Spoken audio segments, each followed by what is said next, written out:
परमेश्वर गौरव हो, परमेश्वर प्रशंसा हो, परमेश्वर के नाम के धन्यवाद हो, परमेश्वर की महिमा हो। क्योंकि ये जो पवित्र हफ्ता का ये आज तीसरा दिन परमेश्वर ने हमें दिखाया है। उनके भवन में आने के लिए परमेश्वर ने मौका दिए और साथ ही साथ उनके वचन को ध्यान करने के लिए परमेश्वर हमें मौका दिए, इसलिए परमेश्वर के नाम के धन्यवाद हो। आसो मैंने आज जो अंश मैंने पाठ करियो मार्क लिखित सुसमाचार तार 11 अध्याय 19 पदरु 26 पद पर्यंत मैंने पाठ करियो। मार्कुस 11 अध्याय 19 से लेकर 26 तक हम पढ़ चुके हैं।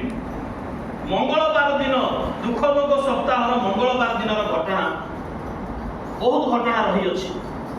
जदि तार तालिका माने तालिका विषय में चिंता करूँ ताले मार्क पुस्तक 11 अध्याय 20 पदरे आम देखा पार्छु से माने 19 पदरे से माने रात्रि रे सोमवार दिन संध्या रे से माने बेथनिया को चली गले यीशु एवं ताकर शिष्य माने।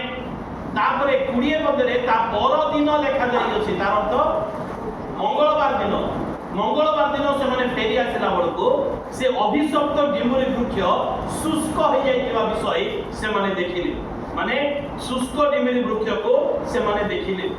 तापरे यीशु आसी गले एवं माथ्यू पुस्तक 21 अध्याय पढ़िबा दरकार नहीं, मु खाली लिस्ट कहूची वाक्य नुह। माथ्यू पुस्तक 21 अध्याय तार 28 पदरु 32 पद पर्यंत दुईटी पुत्रंकर दृष्टांत विषय प्रभु यीशु शिक्षा दिले। तार्थ किए परमेश्वर इच्छा पालन करिवो से विषय प्रभु यीशु शिक्षा दिले। तापरे माथ्यू पुस्तक 21 अध्याय 33 पदरु 46 पद पर्यंत दुष्ट कृषक मानकर भाग चाषी मानकर विषय से मानकर चरित्र एवं से मानकर परिणाम विचार समय से मानकर कौन परिणाम हेबो से विषय प्रभु यीशु ए मंगलवार दिन से शिक्षा देइतिले। तापरे माथ्यू पुस्तक का 22 अध्याय 1 पदरु 14 पद पर्यंत गोटे राजपुत्रंकर विवाह भोज रे कौन हुए आ विवाह भोजर माने विवाह वस्त्र पिंधि नथिबा लोक प्रति कौन हुए से विषय प्रभु यीशु शिक्षा देले। तापरे पुणी माथ्यू पुस्तक 22 अध्याय 15 पदरु 20 पद पर्यंत लोक माने यीशुंकर भूल को धरिबा पई लोक माने यीशुंकर भूल को धरिबा पई से माने गोटे द्वंद्वमूलक प्रश्न यीशुंक पाक पानी देले जे काईसर को कर देबा विधि संगत ना नुहे ए विषय रे से माने प्रश्न पचारथिले आ यीशु ए विषय रे मध्ये से मानको शिक्षा देइथिले जे जहा काईसरंकर ताहा काईसरंकर को दियो एवं जहा ईश्वरंकर ताहा ईश्वरन को दियो। एवं तापरे जो साधुकी माने से मान को मध्य रहिथिले से माने पुनरुत्थान विषय रे विश्वास करू नथिले, से माने पुनरुत्थान को विश्वास करू नथिले। सेति पई माथ्यू पुस्तक तार 22 अध्याय 22 पदरु 23 पदरु 33 पद पर्यंत साधुके माने आसिले एवं यीशु को पुनरुत्थान विषय रे प्रश्न पचारिले जे जणे गोटे विधवा गोटे स्त्री लोक थिला से गोटे भाई को विवाह कला किछि दिन परे से स्त्री के स्वामी मरि गला आ गोटे भाई को विवाह कला आ गोटे भाई को विवाह कला आ गोटे भाई को विवाह कला एपरि पांचटी भाई को से विवाह कला आ पुनरुत्थान दिन रे से कहा रहबो ए प्रकार प्रश्न से माने पचारथिला। यीशु मध्य अति सुंदर भाव से मानको शिक्षा देइथिले जे पुनरुत्थान परे माने से स्थान रे के विवाह करंती नाही, समस्त दूत मान को परि रुहंती से विषय रे प्रभु यीशु मंगलवार दिन शिक्षा देइथिले। एवं आउ मध्य ए मंगलवार दिन माथ्यू पुस्तक तार 22 अध्याय 34 पदरु 40 पद पर्यंत जने व्यवस्था शास्त्रज्ञ से व्यवस्था विषय रे प्रश्न कले आउ यीशु तांको व्यवस्था मध्य रे श्रेष्ठ आज्ञा कोन अटे। पुरातन नियम रे जो आज्ञा गुड़िक थिला नूतन नियम रे ता कि प्रकार श्रेष्ठ आज्ञा हैला से विषय रे ए मंगलवार दिन अति गुरुत्वपूर्ण विषय प्रभु यीशु शिक्षा देइथिले। पुणी ए मंगलवार दिन आउ मध्य माथ्यू पुस्तक तार 22 अध्याय 41 पदरु 46 पद पर्यंत ख्रीष्ट विषय को मत विषय रे फारूसी माने यीशु को प्रश्न पचारथिले। मसीह जे ताको विषय रे जिसाय जिरिमिया किबा जिहिजिकल उल्लेख करि अछंती ताको विषय रे आपनकर मत कोन से की अटंती। तापर यीशु से मानको निजर परिचय मध्य देइथिले, मनुष्य पुत्र विषय रे प्रभु यीशु से मानको से शिक्षा मध्य देइथिले।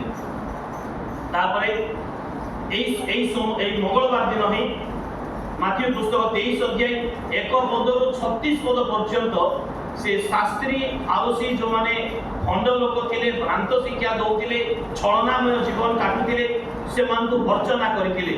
ତୁମେ ସମାଧି କରି ଭିତରେ 50ଟା ବିଷୟ ରହିଛି କିନ୍ତୁ ବାହାରେ ଶୁକ୍ଳୀକୃତ ସମାଧି ତୁମେ ଅଟ। ତୁମେ ଥାଳିର ଭିତର ଅଂଶକୁ ଛାଡ଼ି ଦେଇ ତୁମେ ବାହାର ଅଂଶ ସଫା କରୁଅଛ। ତୁମେ ବସ୍ତ୍ର ପିନ୍ଧୁଅଛ, ସଫେଦ ବସ୍ତ୍ର ପିନ୍ଧୁଅଛ, କିନ୍ତୁ ଭିତରେ ତୁମଙ୍କର ଈର୍ଷା ଭୟଙ୍କର ଭାବରେ ରହିଅଛି। ଆଉ ବିଭିନ୍ନ କ୍ଷେତ୍ରରେ ସେମାନଙ୍କୁ ପୁରା 36 ପଦ ପର୍ଯ୍ୟନ୍ତ ସେମାନଙ୍କୁ ସେ ଭର୍ଚ୍ଚନା କରି କରି କରି କରି ମଧ୍ୟ ଗଲେ। ଏବଂ এই ମଙ୍ଗଳବାର ଦିନ ଆଉ ଗୋଟେ ଘଟଣା ମଧ୍ୟ ଘଟିଥିଲା। ସେଇ ଦୁଃଖ ଭୋଗ ସପ୍ତାହରେ ପ୍ରଭୁ ଯୀଶୁ ଯେତେବେଳେ ସମାଜ ଗୃହ ମଧ୍ୟରେ ରହିଅଛନ୍ତି ଆଉ ବହୁତ ଲୋକ ସେମାନଙ୍କର ଅନେକ ଧନ ଧରିକି ଆସୁଥିଲେ, କିନ୍ତୁ ସେଥିମଧ୍ୟରୁ ଅଳ୍ପ ଅଳ୍ପ କିଛି ପକାଉଥିଲେ, ଦାନ ପକାଉଥିଲେ। ଯୀଶୁ ତାହା ଠିଆ ହେଇ ଦେଖୁଥିଲେ। ଯୀଶୁ ତାହା ଠିଆ ହେଇ ଦେଖୁଥିଲେ। ଆଉ ସେମାନଙ୍କ ମଧ୍ୟରୁ ଜଣେ ବିଧବା, ସେ କିନ୍ତୁ ତାର ବହୁତ ନଥିଲା, ତାର ଯେତିକି ଥିଲା ଅଳ୍ପ ଥିଲା, 2 ପାହୁଲା ଅଳ୍ପ ଥିଲା, ସେ ସମସ୍ତ ବିଷୟ ଦେଇଦେଲା, ଯାହାକି ମାର୍କ ପୁସ୍ତକ ତାର 12 ଅଧ୍ୟାୟ 42 ପଦରୁ 44 ପଦ ପର୍ଯ୍ୟନ୍ତ ତାହା ଉଲ୍ଲେଖ କରାଯାଇଅଛି।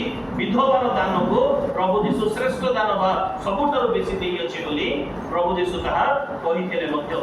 ପୁଣି এই ମଙ୍ଗଳବାର ଦିନ ଯୋହନ ଲିଖିତ ସୁସମାଚାର ତାର 12 ଅଧ୍ୟାୟ 20 ପଦରୁ 50 ପଦ ପର୍ଯ୍ୟନ୍ତ ଯୀଶୁଙ୍କର ସର୍ବଶ୍ରେଷ୍ଠ ଶିକ୍ଷା, ମାନେ কি প্রকার শিক্ষা সে ସବୁଠାରୁ ସର୍ବଶ୍ରେଷ୍ଠ ଶିକ୍ଷା ସେ এই ମଙ୍ଗଳବାର ଦିନ ସେ ପ୍ରକାଶ କରିଥିଲେ। ତାପରେ ମାଥିଉ ପୁସ୍ତକ 24 ଅଧ୍ୟାୟ 1 ପଦରୁ 3 ପଦ ପର୍ଯ୍ୟନ୍ତ ସେମାନେ ଜିତ ପର୍ବତକୁ ପ୍ରସ୍ଥାନ କରିଥିଲେ। ମାଥିଉ ପୁସ୍ତକ 24 ଅଧ୍ୟାୟ ତାର 4 ପଦରୁ 51 ପଦ ପର୍ଯ୍ୟନ୍ତ ସେ ଜେରୁସାଲେମକୁ ଦେଖିଲେ ଏବଂ କ୍ରନ୍ଦନ କଲେ। ଆଉ ଜେରୁସାଲେମ ବିଷୟରେ ସେ মানে বিনাশ হেব, যুগ শেষ হেব, কি প্রকার তানে তানে ভূমিকম্প হেব, ভয়ঙ্কর দিন আসিব, লোক এ প্রকার দিন আসিব, লোক মানে এ প্রকার কেবে ঘটি নাই বলি কইবে এবং যুদ্ধর জনক লোক মানে শুনিবে। এই বিষয়ে মধ্য প্রভু যীশু শিক্ষা দিয়েছিলে। এই মঙ্গলবার দিন বাবুমানি শিক্ষা মধ্য করেছিলেন। তারপরে এই মঙ্গলবার দিন হি প্রভু যীশু মাথিউ পুস্তক তার 25 অধ্যায় 1 পদରୁ 13 পদ পর্যন্ত 10 কুমারী কন্যা, 5 জন নির্বুদ্ধি আর 5 জন সুবুদ্ধি কন্যা বিষয়ে প্রভু যীশু শিক্ষা দিয়েছিলেন এই মঙ্গলবার দিন। এই মঙ্গলবার দিন দুঃখ ভোগ সপ্তাহের এই মঙ্গলবার দিন মাথিউ পুস্তক তার 25 অধ্যায় 14 পদରୁ 30 পদ পর্যন্ত তোড়ার দৃষ্টান্ত বিষয়ে মধ্য প্রভু যীশু শিক্ষা দিয়েছিলেন। তোড়া যোମାନଙ୍କୁ ଦିଆଯାଇଛି ମଙ୍ଗଳଦାନ, ସେମାନେ କି ପ୍ରକାର ଭାବରେ ବ୍ୟବହାର କରନ୍ତି। ଜଣେ ମାଟି ଭିତରେ ପ୍ରଭୁଙ୍କର ମଙ୍ଗଳଦାନକୁ ସେ ପାଇଥିଲା, କିନ୍ତୁ ତାକୁ ମାଟି ଭିତରେ ଲୁଚେଇ ରଖିଥିଲା ଆଉ ତାକୁ ବାହାରର ଅନ୍ଧକାରମୟ ସ୍ଥାନରେ ପକେଇ ଦେବା ବିଷୟ ଶିକ୍ଷା ପ୍ରଭୁ ଶିକ୍ଷା ଦେଇଥିଲେ। ଆଉ ମାଥିଉ ପୁସ୍ତକ 25 ଅଧ୍ୟାୟ ତାର 31 ପଦରୁ 46 ପଦ ପର୍ଯ୍ୟନ୍ତ ପ୍ରଭୁ ଯୀଶୁ ସେ ମହାଦିନର ବିଚାର ହେବ, ତାଙ୍କ ଡାହାଣ ପାର୍ଶ୍ୱରେ ମେଷମାନଙ୍କୁ ରଖାଯିବ ଆଉ ବାମ ପାର୍ଶ୍ୱରେ ଛେଳିମାନଙ୍କୁ ରଖାଯିବ। ଏ ବିଷୟରେ ସେ ମହାଦିନର ବିଚାର ବିଷୟରେ ସେ ମଧ୍ୟ ଶିକ୍ଷା ଦେଲେ। ପୁଣି ମାଥିଉ ପୁସ୍ତକ 26 ଅଧ୍ୟାୟ 3 ପଦରୁ 5 ପଦ ପର୍ଯ୍ୟନ୍ତ ଯୀଶୁଙ୍କୁ ମାରିବା ନିମନ୍ତେ ସେମାନେ ତାଙ୍କ ଶତ୍ରୁମାନେ ଷଡ଼ଯନ୍ତ୍ର କରିବା ବିଷୟ ଉଲ୍ଲେଖ କରାଯାଇଛି। ତାହା ଷଡ଼ଯନ୍ତ୍ର ଏହି ମଙ୍ଗଳବାର ଦିନ ସେମାନେ ଷଡ଼ଯନ୍ତ୍ର କରିଥିଲେ। ପୁଣି ମାଥିଉ ପୁସ୍ତକ 21 ଅଧ୍ୟାୟ 23 ପଦରୁ 27 ପଦ ପର୍ଯ୍ୟନ୍ତ ଯୀଶୁଙ୍କର ଶିକ୍ଷା ଦେବାର ଅଧିକାର କେଉଁଠାରୁ ଅଧିକାର ତମେ ପାଇଅଛ ସେ ବିଷୟରେ ସେମାନେ ପ୍ରଶ୍ନ ପଚାରିଥିଲେ। ତାପରେ ଶେଷରେ ପ୍ରଭୁ ଯୀଶୁ ଆଉ ଥରେ ସେ ପ୍ରସ୍ଥାନ କଲେ ବେଥନିଆ ଏବଂ ବେଥନିଆକୁ ପ୍ରସ୍ଥାନ କଲେ, କିନ୍ତୁ ସେ କାହାକୁ ମଧ୍ୟ ଜଣେଇଲେ ନାହିଁ, କାରଣ ମଙ୍ଗଳବାର ଦିନ ରାତ୍ରିରୁ ଶିକ୍ଷା ଦେଇ ମଙ୍ଗଳବାର ଦିନ ସନ୍ଧ୍ୟାରୁ ସେ ଗୁରୁବାର ସକାଳ ପର୍ଯ୍ୟନ୍ତ ଗୋପନରେ ଥିଲେ। ପ୍ରଭୁ ଯୀଶୁ গোপନରେ ଥିଲେ, অর্থাৎ বুধবার দিন সে কৌশি কার্য সে করি নাহান্তি। তেবে এতে সমস্ত ঘটনা সে মঙ্গলবার দিন ঘটিଥିଲା, এই দুঃখ ভোগ সপ্তাহর মঙ্গলবার দিন। তেবে আজ তো সে সমস্ত বিষয় আমি আলোচনা করি পারিবা নাহি, কিন্তু আজির আলোচনার বিষয় আমাদের প্রথম বিষয় সকালে যাহা ঘটনা ঘটিଥିଲା সেই বিষয় আমি আলোচনা করিবা। ଆମେ ପ୍ରତ୍ୟେକ ସୋମବାର ଦିନ ଦୁଃଖ ଭୋଗ ସପ୍ତାହର ସୋମବାର ଦିନ ଆମେ ଗୋଟିଏ ବିଷୟ ଆଲୋଚନା କରୁଛୁ, ତାହା ହେଉଛି ଡିମ୍ବୁରି ବୃକ୍ଷ, ଅଭିଶପ୍ତ ଡିମ୍ବୁରି ବୃକ୍ଷ। এই ঘটনাটা আমরা সমস্ত ভালো ভাবে জানিଅଛୁ। তাহা সোমবার দিনর ঘটনা তাহা ଥିଲା যে প্রভু যীশু গোটে ডিমুরি বৃক্ষକୁ দেলে দেখিলে এবং পত্র গহলিয়া পত্র দেখিলে এবং ফল পাইবা আশারে সে স্থানକୁ গলে, কিন্তু গোটিয়ে ফল পাইলে ନାହିଁ এবং তাকে অভিশাপ দেলে আজি ଠାରୁ କେହି ମଧ୍ୟ ତୋ ଠାରୁ ମାନେ ଫଳ ନ ପାଆନ୍ତୁ। ତାହା ସେମାନେ ଅଭିଶାପ ଦେଇ ଚାଲି ଆସିଲେ। ମାର୍କ ଲେଖୁଛନ୍ତି ସେ ସମୟରେ ଡିମ୍ବୁରି ଫଳ ଫଳିବାର ସିଜନ ନଥିଲା, ସମୟ ନଥିଲା, କିନ୍ତୁ ପ୍ରଭୁ ଯୀଶୁ ଅଭିଶାପ ଦେଇ ଆସିଲେ। तेबे माथ्यू लेखुछन्ति तथ्यवाद ताहा सुखी गला किंतु मार्क लेखुछन्ति जे तही आरो दिन से माने जेतबे पुनर्बार जेरुसलेम को आछन्ति बेतेनिया मध्यरो से माने देखिले डिमुरी वृक्ष शुष्क हो जाइछ डिमुरी वृक्ष शुष्क हो जिवा विषय से माने देखिले आ देखिबा मात्र के आजिर शास्त्रांश मध्यरे के जणे पढि दियंतो 20 पद सकाळे सेही बाटो देई जिबा समय रे सकाळे सेही बाटो देई जिबा समय रे ସେମାନେ डिमुरी गछटी मूळ सुखी जाइला देखिले डिमुरी गछटी मूळरू सुखी जाइतिबा देखिले एहा गोटे असंभव विषय अटे कारण कोनोसी गछ जदि सुखिबा आरंभ हुए मूळरू सुखी ना तार आगरू सुखी आसे ऊपरू सुखी आसे परे परे परे परे मूळरू सुखी आसे किंतु एहा ए प्रकार गोटे अभिशाप रो शिकार हेतिला ताहा मूळरू सुखी गला माने तार फाउंडेशन मध्य ताको साथ देला ना जो भूमि ताको वर्ष वर्ष धरि रखितिला से भूमि मध्य ताको साथ देला नाही ताहा मूळरू सुखी गला कारण जेतबेले अभिशाप आसे कोनोसी विषय अभिशाप आसे से समय रे से फाउंडेशन मध्य कोनोसी कार्य करिबो नाही फाउंडेशन कहले माने का को बुझिबा परिवार प्रतिष्ठा मु अमुक परिवार लोक किछि काम देबो नै जे अभिशाप आसी जीवो फाउंडेशन कहले का को बुझाए आमानकर धन जागतिक धन मो पाखरे एमिति टंका गछ अछि मो पाखरे एतिकी बैलेंस अछि किछि काम देबो नै जे अभिशाप आसीबो ताहा मध्य से मध्य छाडी देबो मूल सुखी देबो ताहा एवं जदि आमानकर कोनोसी माने सांसारिक कोनोसी सर्टिफिकेट कोनोसी पदवी बा कोनोसी आ बड़ धरणर किछि विषय रहिछि जा पय माने गर्व करूछु जे अभिशाप आसीबो से समय रे से माने मध्य साथ देबे ना से माने मध्य साथ देबे नै ता मूलरो से माने सुखी जिवे से माने हाथ दे देबे आमे हाथ दे धरि रखि पारिबो नै कारण जे सृष्टिकर्ता से अभिशाप देइ अछंती तो आ सेई घटनाटा से माने देखिले तापरे सेतिले पितर हां पूर्व कथा श्रवण करते आगु कहिले हां हे गुरु देखंतु आपण जे डिमुरी गछटी गछको साथ देइले हां ताहा सुखी गलानी आज डिमुरी वृक्षर अभिशाप विषय आम आलोचना करबा नाही कारण ताहा सोमवार दिनर घटना किंतु आज जो विषय आम आलोचना करबा कारण मु जेतिके लिस्ट कहि गली आमने जे समस्त विषय आलोचना करि सारी अछु ए 14 वर्ष मध्य रे आमने समस्त विषय को आमने आलोचना करि सारी अछु सेति पई से विषय का आमने आलोचना करबा नाही किंतु आज एक नया विषय आलोचना करबा शुष्क गछ अभिशप्त गछ विषय आमने आलोचना करबा नाही से काहे के अभिशाप पाइला से विषय आमने आलोचना करबा नाही किंतु आमने आलोचना करबा शुष्क गछ सुखी जाइतिबा गछ विषय आमने आलोचना करबा जदि काहे के सुखिला से विषय आलोचना करबा ताले आमन सोमवार दिन को फेरि जिबा को पड़िबो किंतु एमाने मंगलवार दिन ताहा देखबो छथि मंगलवार दिन तही आरो दिन मंगलवार दिन देखबो छथि आ ताहा सुखी जिबा विषय आसे माने देखिबा को पातो छथि सुखी जिबा विषय टिके जदि आमने बैकग्राउंड मध्य को आमने जाऊ रेकअप मध्य को जाऊ ताले मु सेते बेले कहिली जे जीसु गुटे फल पाइबा आशा नै गले तार अर्थ माने अनेक प्रकार डिमुरी वृक्ष थाए डिमुरी वृक्ष प्राय 7 प्रजातिर डिमुरी वृक्ष थाए हवा आदम जो डिमुरी वृक्षर पत्र को घाघरा बने पिंधिथिले ताहा बड़ बड़ पत्र थिला ए प्रकार छोट छोट पत्र ले से सिले के पिंधि पारिबे नाही ताहा बड़ बड़ पत्र थिला आ से माने पिंधि से ना देले किंतु सेई पत्र जो बड़ बड़ डिमुरी वृक्षर पत्र ताहा कुंडेई हुएला ताहा कुंडेई से माने व्यस्त बहुल सकाश परमेश्वर डाको छथि कोन करिवे परस्पर लज्जा देखि पारिबे नाही सेति पई से माने घाघरा बने पिंधि से ना देले तापर निश्चित भाबरे कुंडेई हेकि बाइबल लेखाई नै ताहा कुंडेई हेकि निश्चित भाबरे से कष्ट जंत्रणा सेई दिन तक कांसे मात्र आरंभ होई सारितला किंतु এই প্রকার ডিমুরি বৃক্ষ এই প্রভু যিশু যে ডিমুরি বৃক্ষকে অভিশাপ দেলে সে ডিমুরি বৃক্ষের গুণ হচ্ছে তাহা পত্র যদি আছে তাহলে ফল মধ্য রহিব কারণ পত্র এবং ফল সেম সময়ে সে গছকু আসি থাকে কিন্তু সে পত্র দেখেই হচ্ছে পত্র দেখাউছে মানে তার অর্থ সে ছলনাময় জীবন কাটুছি যে মো পাখরে পত্র আছে মানে মো ফল মধ্য ধারণ করিଅছি किंतु प्रभु जीशु जेतले ता पाप को गले एते बहुत प्रकार प्रश्न होछि प्रथम तो सीजन नथिला तो प्रभु जीशु गले काहे की द्वितीय विषय एते बड़ परमेश्वर से ताको पाखे 100 भाग मनुष्यत्व थिला तो 100 भाग ईश्वरत्व थिला से कोन जानि नथिले जे फल नाही बोली पत्र देखि की पळैबे निश्चित भाबरे प्रभु जीशु शिक्षा देबा उद्देश्य रे आमान को शिक्षा देबा उद्देश्य रे कारण से डिमुरी वृक्ष ତାହା ବିଶ୍ୱାସୀ ମାନଙ୍କର ନିଦର୍ଶନ ଅଟେ। ସେ ଡିମୁରି ବୃକ୍ଷ ସେଇ ସମୟର ଜିହୁଦୀ ଲୋକମାନଙ୍କର ନିଦର୍ଶନ ଅଟେ। ସେ ଡିମୁରି ବୃକ୍ଷ ସେଇ ସମୟର ସାଧୁକୀ ଫାରୁସୀ ଯାଜକ ଶାସ୍ତ୍ରୀ ମାନଙ୍କର ନିଦର୍ଶନ ଅଟେ, ଯେଉଁମାନେ ଶୁକ୍ଳ ବସ୍ତ୍ର ପରିଧାନ କରୁଥିଲେ କିନ୍ତୁ ସେମାନଙ୍କ ପାଖରେ ପ୍ରକୃତରେ ଫଳ ନଥିଲା। ସେମାନଙ୍କ ପାଖରେ ଅନେକ ଲୋକ ସେମାନଙ୍କ ନିକଟରୁ ଫଳ ପାଇବା ପାଇଁ ଆଶା କରନ୍ତି, ସେମାନଙ୍କ ନିକଟବର୍ତ୍ତୀ ହୁଅନ୍ତି, କିନ୍ତୁ ପ୍ରକୃତରେ ସେମାନଙ୍କ ପାଖରୁ କୌଣସି ଫଳ ମାନେ ଧାର୍ମିକତାର ଫଳ ସେମାନେ ପାଉନଥିଲେ। ଆଉ ଏଇ ଲୋକମାନଙ୍କୁ ପରୋକ୍ଷ ଭାବରେ ଶିକ୍ଷା ଦେବା ପାଇଁ ପ୍ରଭୁ ଯୀଶୁ ସେଇ ଡିମୁରି ବୃକ୍ଷକୁ ସେଦିନ ସେ ଅଭିଶାପ ଦେଇଥିଲେ ଆଉ ତାହା ଶୁଖି ଯାଇଥିଲା। ପରମେଶ୍ୱର ଏବେ କାହିଁକି ସେ ଫଳ ମାନେ ସିଜନ ନଥିବା ସମୟରେ ତାଠାରୁ ଫଳ ଖୋଜିଲେ, ସିଜନ ନଥିବା ସମୟରେ ତା ପାଖରେ ଫଳ ଖୋଜିଲେ ଆଉ ତାକୁ ଅଭିଶାପ ଦେଲେ? ତାର ଭୁଲ କଣ ଥିଲା? ତାର ଭୁଲ କଣ ଥିଲା?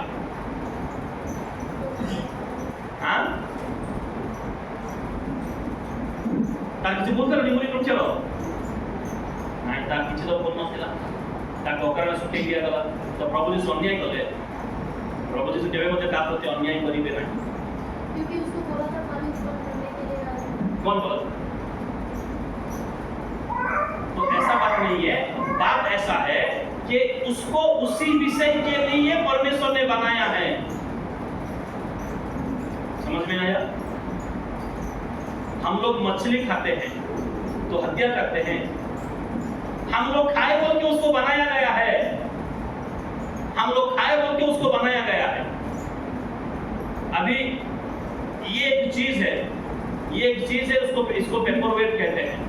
ये मैं बनाया हूं, मैं ये बनाया हूं। चुप नहीं बोल, मैंने झूठ बोल रहा हूं क्योंकि मैं कंपनी बनाया, लेकिन आप लोग मान लीजिए मैं बनाया हूं। ये आपको मो तैयारी करी अछि, मोर इच्छा रे आपको भांगिबी, काकु देबी, फोपाड़ीबी किबा माटी रे पोतीबी किबा आ जहां मध्य मो करिबी, एटा मोर इच्छा। बुझी पारले? तेरे से गछर निर्माण करता किए? प्रभु यीशु। ताकू सेति पाई एई लोकमान को शिक्षा देबा पाई, आमान को शिक्षा देबा पाई ताकू निर्माण करा जायतिला। से तेरे पत्र किए देथिले? प्रभु यीशु। से तेरे फल किए देई नथिले? प्रभु यीशु। से चाहिले फल देई पारि न थांते? निश्चय देई पारि थांते। आमाने शिक्षा पाऊ बोली ताकू से प्रकार भाବରେ रखा जायतिला। एहा परमेश्वरଙ୍କର अधिकार है। से काको भांगी पारिबे, का तांकर इच्छा रे काको मारी पारिबे, काको जीवित करि पारिबे, काठारो जीवन नै पारिबे, काको लंडा करि पारिबे, कोनसी गछको लंडा करि पारिबे, काको शुष्क मध्य करि पारिबे। एहा तांकर इच्छा, एहा तांकर इच्छा। एथिरे गछ तांको दोष देई पारिबो नाही जे मते तुमे काहे के एमिति कलो, कारण तार भविष्य सेति थिला। ताकू सेति पई आमान को शिक्षा देबा पई प्रभु यीशु ताकू निर्माण करितिले। कारण प्रभु यीशु आमान सृष्टिकर्ता परमेश्वर, निर्माणकर्ता परमेश्वर से अटंती। कलसीय पुस्तक 1:16 पद लिखा जायछि, दृश्य की अदृश्य प्रभुत्व के कर्ता कोन, स्वर्ग रे की पृथ्वी रे समस्त विषय तांको निमंते ओ तांको द्वारा सृष्ट होइछि। समस्त विषय सेति मध्यरो ए डिमुरी वृक्ष को मध्य प्रभु यीशु बा परमेश्वर सेति पाई से निर्माण करितिले, जे आमान को शिक्षा देबे এবং এই জিহুদীয় লোকମାନଙ୍କୁ শিক্ষা দেবে, সেମାନଙ୍କୁ দেখেবে তুমি যদি মধ্যে ফল ন ফলিব, তুমি মধ্যে যদি ফল ন ফলিব তাহলে এই প্রকার তুমি মধ্যে সুখী জীব। ଆଉ ଜୀବନରେ ସବୁଠାରୁ ବଡ଼ ଯନ୍ତ୍ରଣାମୟ ଅଭିଶାପ ହେଉଛି ଶୁଷ୍କ ହେଇଯିବା। ଆଜି ସେଇ ବିଷୟରେ ଆଜି ଆମେ ଆଲୋଚନା କରିବା। शुष्क ହେଇଯିବା এই বিষয়ে আজ আমরা আলোচনা করিবা। কারণ কেতেবেলে মଣିষ শুষ্ক হয়ে যায়, তার জীবন আশীর্বাদ, তার জীবন তাজাপন जोड़ा মানে কହୁছো, তার জীবন সমুজিবা বিষয়টা যা কেতেবেলে শুকি যায়। এই গছর আমরা শিক্ষা পাউছো যেতেবেলে মনুষ্য ছলনাময় জীবন কাটে পরমেশ্বরଙ୍କର সম্মুখରେ ছলনাময় জীবন কাটে। মো প্রকৃত খ্রিস্টিয়ান অটে, বাহানা করে পরমেশ্বরଙ୍କର সম্মুখରେ से बाप्तिस्म नेबा समय रे हेई पारे, उपवास करिबा समय रे हेई पारे, प्रार्थना करिबा समय रे हेई पारे। जेतेबेले अन्य को गोटे जीवन देखाए एवं तार प्रकृत आभ्यंतरण पुरुष गोटे भिन्न प्रकार थाए, सेटा परमेश्वर क्रोध करंती। कारण से प्रकार छलनामय जीवन काटुवा लोक माने सब बेले ए फल शून्य डिमुरी वृक्ष तुल्य अटंती। सेमानक मध्य परमेश्वर कोनोसी संतुष्टतार फल पाइबे नाही, केबे मध्य पाइबे नाही। से फल शून्य एवं छलनामय केवल पत्र गहलिया पत्र से देखुअछि किंतु फल नाही।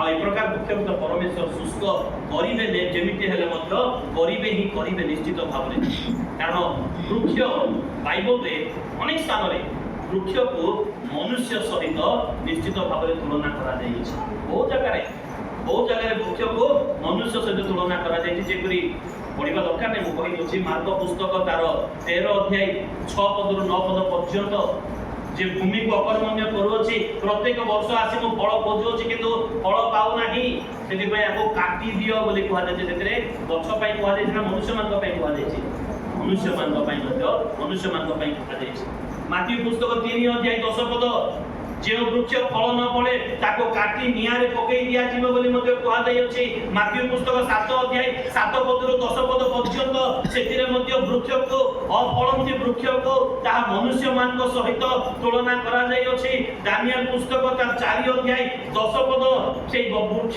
को मनुष्यर गर्व अहंकार सहित मध्य तुलना करा जाय अछि गोटे पद पढिबा माने गीत संहिता 110 गीत संहिता 110 माने 104 सॉरी क्षमा करिवे 104 पदर से 104 गीतर 16 पद और 17 पद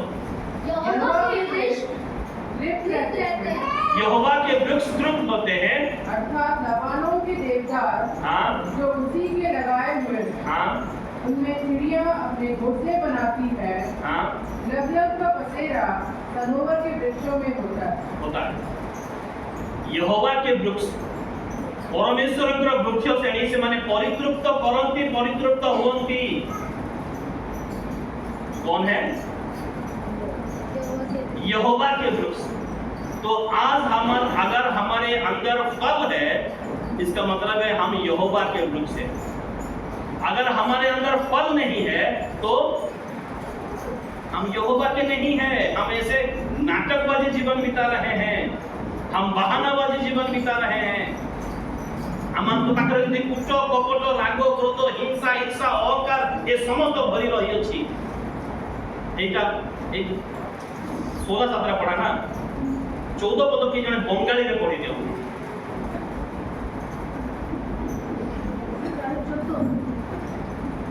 তিনি পশুগণের জন্য তৃণ অঙ্কুরিত করেন মনুষ্যের সেবার জন্য ঔষধি অঙ্কুরিত করেন मनुष्य मानकर सेवा निमंते सदा प्रभु वृक्ष श्रेणी को माने शाक बोली लिखा जाय सेटारे सेटा तृण हो शाक हो वृक्ष हो जहां भी हो कोन पई मनुष्य मानकर सेवा निमंते को सेवा माने मु ज्वर पड़ी गले गोटे गछ आसीबो मते मुंड पछि देबो किबा गोड़ पछि देबो मो सेवा करिवो सेमिति सेटा तो ना ना सेवा माने कोन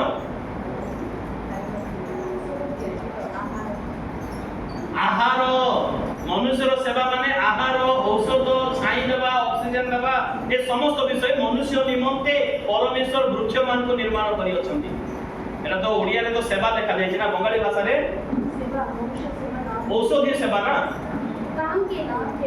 काम के लिए हिंदी बाइबल में काम के लिए ओडिया बाइबल में मनुष्यर सेवा निमंते परमेश्वर वृक्ष मान को निर्माण करी अछंती आ बंगाली बाइबल में औषधीय बोली को लिखा जाय छै शब्द ना औषधीय अंकुरित आउ किछि लोक कहत जे औषध खाइबो नै बोली कहत औषध खाइले पाप होई जीवो विश्वास तमर दुर्बल बोली किछि लोक कहत किंतु बंगाली बाइबल स्पष्ट भाव में प्रकाश करूचे जे परमेश्वर वृक्ष मान को आमानकर सेवा निमंते माने आमानकर औषध निमंते परमेश्वर निर्माण करि अछंती जदि सेई वृक्ष आमान को परितृप्त न करे तार कार्य तार दायित्व तार ड्यूटी जदि ठीक भाव से न करे ताहेले ताको काटी पकई दिया छै ताको काटी पकई देबा पई कुहा जाई अछि सेति पई माथी पुस्तक 15 अध्याय तार 13 पद मत्ती 15 का 13 माथी पुस्तक 15 अध्याय 13 पद उसने उत्तर दिया हर पौधा ये सुनिए हर पौधा मेरे स्वर्गीय पिता ने नहीं लगाया उखाड़ा जाएगा मतलब अभी भी कुछ पौधा परमेश्वर के द्वारा नहीं है मतलब शैतान के द्वारा है और शैतान के द्वारा लगाया हुआ पौधा वो कभी भी परमेश्वर की महिमा के लिए फल नहीं दे सकता कभी भी नहीं हो सकता वो अंदरूनी माने धीरे धीरे वो शैतान के लिए काम करेगा गुप्त तरीके से वो शैतान के लिए काम करेगा, परमेश्वर के महिमा के लिए काम नहीं करेगा। वो शैतान का साथी है, लेकिन दिखा रहा है कि क्या है, मैं परमेश्वर का हूं, मैं परमेश्वर का हूं। लेकिन परमेश्वर जानते हैं हर एक वृक्ष जो परमेश्वर ने नहीं लगाया वो उखाड़ा जाएगा, वो उखाड़ा जाएगा, जैसे भी हो वो उखाड़ा जाएगा। तो ये जो अभिशाप पाइथिबा ये गिमुरी वृक्ष यह जिहुदी मान निदर्शन, यह विश्वासीर निदर्शन अटे, यह मध्य मंडलीर निदर्शन अटे। मंडली फल फलिबार आवश्यकता रही अछि, यह मंडलीर निदर्शन अटे। जदि से फल न पड़ू ताहले निश्चित भाव में अन्य माने शिष्य माने परमेश्वर लोक माने परमेश्वर द्वारा मनोनीत लोक माने आमर जीवन शुष्कता देखिए, आमर मंडलीर शुष्कता देखिए। जब फल न आसे एते वर्ष 100 वर्ष हो जाउछि कोनोसी फल नाही, ता अर्थ भूमिकंप करूछि, ता अर्थ बाहाना करूछि, पत्र बेसी देखौछि, किंतु प्रकृति रे फल नाही।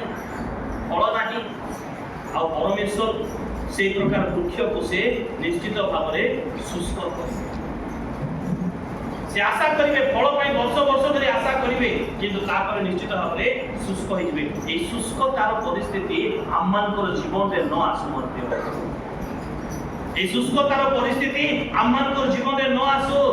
गीत संहिता 37 रो 2, भजन संहिता 37 का 2, 37। क्योंकि वे घास के समान झट कट जाएंगे और हरी घास के समान मुरझा जाएंगे। माने से माने शुष्क है जिबे वो माने वो लोग लिखा है ना, तो एक पद पढ़ने से मालूम होगा कौन किसके बारे में यहाँ लिखा गया है। कुकर्मियों और कुटिल काम करने वाले, कुकर्मी और कुटिल काम करने वाले के बारे में लिखा गया है। एक दिन ऐसा आएगा वो छट से काट दिया जाएगा उनको, और उड़िया बाइबल लिखा जाए से माने शुष्क हेजिबे माने अर्थात दुष्कर्मकारी माने अधर्माचारी मानकर शेष परिणाम अति भयंकर हेबो। आ लोक माने ताकू शुष्क हेजिबा देखले, जेपरि पितर देखैले एवं स्मरण करैले आपण काली जाको श्राप दैथिले आज से सुखी जाई अछि, से शुष्क हो जाई अछि। आ शुष्कता ऊपर नुहे तार फाउंडेशन तो से शुष्क हो जाई अछि, आ शुष्क हला परे ताको अग्नि रे पके दिया छै। निश्चित भाव परमेश्वर ए अग्नि रे निक्षेप करिबा पई किछि दूत मान रेडी कर रखि अछि। बाइबल रे नूतन नियम रे माने माथ्यू पुस्तक रे बहुत जगह रे लिखा जाय छि निया रे निक्षेप करिबा पई आ से दुष्ट माने कटा दिबा पई से मान को सुखेइबा पई मध्य बाइबल रे से दुष्ट मान को भिन्न भिन्न माने से दुष्ट मान को काटिबा पई परमेश्वर दूत मान को से नियोजित करि अछंती। ए अपलंती वृक्ष ताहा तुल्य, ताहा छाग तुल्य, ताहा घास तुल्य, ताहा कीट तुल्य, ताहा निश्चित भाव में ताहा शुष्क हेबो, से कौल घास परि से शुष्क हो जेबो मध्य। ए शुष्कता आमन जीवन में काटिकी आसे। प्रथम विषय आज आमने शिक्षा ग्रहण कलु, यदि आमने फल न फलिबा ताले निश्चित भाव में शुष्क हो जेबो। द्वितीय विषय आम जो छलनामय जीवन काटते प्रकृत धार्मिकता आमर आभ्यंतरण पुरुष बाहिक पुरुष न पाई जदि आम छलनामय जीवन काटुवा केवल नाम को मात्र आमर बायोडेटा क्रिस्टियानिटी लिखा जाऊव कि क्रिस्टियान कौन गुण आम मध्य नथिबो आम जीवन शुष्कता आसब आम ताहा जानी पारिबा ना। ए गछ केबे मध्य भाबी नथिबो जे मो वर्ष वर्ष धरि रास्ता पाखरे रही अनेक लोक को मो ए प्रकार ठकिछि, किंतु गोटे दिन शुष्क हेबार अभिशाप शब्द मो सुनिबि ता केबे मध्य भाबी नथिबो। केवलेस भाबरे हसुथिबो से आज मध्य गोटे लोक को मो बोका बनै देबि आउ आगु अनेक लोक को बोका बनैछि मो ठकी ठकी आसीछि आसन पाखरे फल रहिछि बोली, किंतु गोटे दिन आसीबो निश्चित भाबरे गोटे दिन आसीबो आउ निश्चित भाव में से शुष्क हेजिबो, निश्चित भाव में से शुष्क हेबो। कारण केते दिन से सृष्टिकर्ता सहिबे, केते दिन लोकन को ठकुथिबा माने बाहाना करी, केते दिन आमनकर माने बाहिक पुरुषर धार्मिकता लोकन को देखौथिबा किंतु आभ्यंतरीण पुरुषर धार्मिकता कि शून्य थिबो। कारण जणे अछंती जे कि मनुष्यर बाह्य रूप देखंती एवं आभ्यंतरीण विषय मध्य देखंती। मनुष्यर आभ्यंतरीण धार्मिकता मध्य से देखते निश्चित भाव में यशाया नबी का पुस्तक, जिसाई भविष्यद्वक्ता का पुस्तक तार 5 अध्याय 12 पदରୁ 13 पद पर्यंत। उनके भोजों में वीणा, सारंगी, डग, बांसुरी और दाख मधु से सब पाए जाते हैं। क्या बोले यशाया हाँ, यशाया 5 का 12 और 13। उनके भोजों में वही है, उनके भोजों में वीणा, सारंगी, डग, बांसुरी और दाख मधु से सब पाए जाते हैं, परंतु वे यहोवा के कार्य की ओर दृष्टि नहीं करते और उसके हाथों के काम को नहीं देखते। इसलिए अज्ञानता के कारण मेरी प्रजा बंधुआई में जाती है। उसके प्रतिष्ठित पुरुष ठीक है, पढ़े पुरुष भूखों मरते और साधारण लोग प्यास से व्याकुल होते हैं। वो कहते हैं एक प्यास रे व्याकुल होते हैं जोड़ा लिखा अछि ओडिया रे कोन लिखा अछि हां तृषा रे से माने शुष्क हो जाओ छंती। अच्छा 24 वो 24 में वो इस कारण 24 जैसे अग्नि की लौ से फूटी भस्म होती है और सूखी घास जलकर बैठ जाती है, वैसे ही उनकी जड़ सड़ जाएगी और उनके फूल धूल होकर उड़ जाएंगे, क्योंकि उन्होंने सेनाओं के यहोवा की व्यवस्था को निकम्मी जाना और इस्राएल के पवित्र के वचन को तुच्छ जाना है। तुच्छ जाना, इस्राएल के परमेश्वर के वचन को तुच्छ जाना है, व्यवस्था को तुच्छ जाना है। तार अर्थ जो माने सदाप्रभुଙ୍କର କାର୍ଯ୍ୟ को निरीक्षण କରନ୍ତି ନାହିଁ, जो माने सदाप्रभुଙ୍କର କାର୍ଯ୍ୟ को निरीक्षण କରନ୍ତି ନାହିଁ, सदाप्रभुଙ୍କର ଦେଇଥିବା ମଙ୍ଗଳ ଦାନକୁ ବିବେଚନା କରନ୍ତି ନାହିଁ, ସେମାନେ ବନ୍ଦୀ ହୋଇ ଅଛନ୍ତି ଏବଂ ତୃଷାରେ ସେମାନେ ଶୁଷ୍କ ହୋଇ ଯାଉଛନ୍ତି। परमेश्वर आम मध्य एते कार्य करी अछंती, जदि आमने विवेचना करिबा नाही तारे निश्चित भाव रे आमने शुष्क मध्य हेइजिबो। भजन संहिता 129 शीघ्र शीघ्र पढ़िबा माने भजन संहिता 129 का 5 अच्छे गीत संहिता 129 रो 5 पद 6 पद। तूने मुझे आगे पीछे घेर रखा है। ये 39 पढ़ रहे हो बेटा? 29 हां सियोन को घृणा करिबा लोक माने लज्जित हेवंतो एवं गृह ऊपर छात ऊपर बढ़िथिबा तृण परि से माने शुष्क हे जांतो, बढ़िबा पूर्वरु से माने शुष्क हे जिवे वो माने जो माने सियोन को घृणा करते। बहु ना माने से सियोन राज्य को माने घृणा करूछु बोले, किंतु आमानकर चरित्र आमानकर कार्य बेले बेले ताहा प्रकार देखाई थाए। आमने स्वर्ग राज्य पई योग्य न हला परे कार्य सब आमने करि देई थाओ, सेति पई से प्रकार लोक माने निश्चित भाव रे शुष्क हेबे ही हेबे, शुष्क हेबे जेमति हेले। गीत संहिता 102 भजन संहिता 102 उसका 10 और 11 पद। यह तेरे क्रोध और कोप के कारण हुआ है, क्योंकि तूने मुझे उठाया और फिर फेंक दिया है।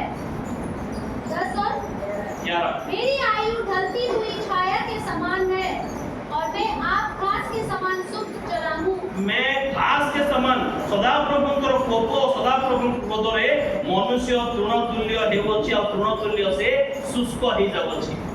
तो कोन भाई मनुष्य शुष्क हो जाए? मनुष्यर आशीर्वाद, मनुष्यर आयु बा मनुष्यर आ समस्त विषय शुष्क कोन भाई हो जाए? से जदि बाहाना जीवन काटिबो, प्रकृत धार्मिकतार जीवन न रखिब कि सब छलनामय जीवन काटिब, से शुष्क हे। फल फलिबा पई सुजोग देले मध्य जेतबेले से फल फलिबो नाही सेतेबेले से निश्चित भाव रे से शुष्क हेइबो। पुणी ता सहित परमेश्वरଙ୍କର क्रोधजनक कार्य जेतबेले से करिबो सेतेबेले से शुष्क हेइबो। एवं से मुखरे न कहले मध्य आचार व्यवहार ता चाली चलन व्यवहार रे से सियोन अर्थात स्वर्गर गुणायोग्य कर्म करिबो, सेतेबेले से निश्चित भाव रे से शुष्क हेइबो, से शुष्क हेइबो। पुणी जिसाई भविष्यद्वक्ता का पुस्तक तार 5 अध्याय 23 पद और 24 पद लिखा जाइछि, जो माने लांच नियंती से माने जो माने लांच नियंती से माने मध्य निश्चित भाव रे शुष्क हेइजिबे, से माने शुष्क हेइजिबे। मोर प्रिय बंधुगण, आमान प्रभु परिपूर्णता आमान को देखिबा पई चाहंती, शुष्कता नुहे। आमान को जीवन में शुष्कता न आसु, शुष्क हेबार कार्य जो माने दुष्ट माने कुकर्मकारी माने जो माने छलनामय जीवन काटंती से माने शुष्क हेबे। किंतु प्रभु आमान को परे पवित्र आत्मा ढालु अछंती, ଆମମାନଙ୍କ ପାଇଁ ତାଙ୍କର ପ୍ରାଣ ଢାଳିଲେ ଏବଂ ଆମମାନଙ୍କୁ ସେ ଯେପରି ଆମମାନେ ସବୁବେଳେ ସବୁଜିମା ହେଇ ରହିଥିବା ଏଥିପାଇଁ ସେ ଆମମାନଙ୍କର ପ୍ରାର୍ଥନା ଶୁଣୁଅଛନ୍ତି। ଆମମାନେ ସୁସ୍ଥ ହେଲା ପରି କାର୍ଯ୍ୟ ଆମମାନେ ନ କରୁ। ସେଥିପାଇଁ ଆପଣ ଆପଣ କାର୍ଯ୍ୟକୁ ବିବେଚନା କରିବାର ଆବଶ୍ୟକତା ରହିଛି। ଆପଣ ଆଚାର ବ୍ୟବହାରକୁ ବିବେଚନା କରିବାର ଆବଶ୍ୟକତା ରହିଛି। ଯେପରି ଆମମାନେ ଅଭିଶାପ ଆମମାନଙ୍କ ଉପରକୁ ନ ଆସୁ। ଆଜି ଆମମାନଙ୍କ ଜୀବନ ଠିକ୍ ଠାକ୍ ଚାଲିଛି, ଖାଉଛୁ ପିଉଛୁ ରୋଜଗାର କରୁଛୁ ଆରାମରେ ଶାନ୍ତିରେ ଶୋଉଛୁ, କିନ୍ତୁ এই প্রকার জীবন কাটু কাটু কেতেবেলে যে সে অভিশপ্ত বিষয় শব্দ আমମାନଙ୍କ নিকটକୁ ଆସିଯିବ ଆମମାନଙ୍କୁ ଜଣା ନାହିଁ। ତ ସେଥିପାଇଁ ଆମମାନେ ନିଜକୁ ବିବେଚନା କରିବାର ଆବଶ୍ୟକତା ରହିଅଛି। କାରଣ ବଞ୍ଚି ଥାଉ ଥାଉ ଆମମାନେ ଆଶୀର୍ବାଦରେ କିମ୍ବା ଆଉ ଯେକୌଣସି ବିଷୟରେ ଯଦି ଆମେ ସୁସ୍ଥ ହେଇଯିବା ତାହେଲେ ଆମମାନଙ୍କୁ ଦେଖି ପିତର ଏବଂ ଶିଷ୍ୟମାନେ ଯେପରି ପରେ ଦେଖିଲେ ଏବଂ ଅନ୍ୟମାନଙ୍କ ପାଇଁ ଉଦାହରଣ ସ୍ୱରୂପ ହେଇଗଲେ, ସେ ବୃକ୍ଷଟି ହେଇଗଲା ଆମମାନେ ସେପରି ହେଇଯାଇଥାଉ। ସେଥିପାଇଁ ସୁସ୍ଥ ହେଲା ପରି କାର୍ଯ୍ୟ ଆମମାନେ ନ ପ୍ରଭୁ ଆମମାନଙ୍କୁ ଆଶୀର୍ବାଦ କରନ୍ତୁ, ପ୍ରଭୁ ଆମମାନଙ୍କୁ ଦୟା କରନ୍ତୁ, ବୁଝିବାରେ ସାହାଯ୍ୟ ଏବଂ ଶକ୍ତି ପ୍ରଦାନ କରନ୍ତୁ। ଆମେନ୍। ହାଲେଲୁୟା। ପ୍ରାର୍ଥନା କରିବା।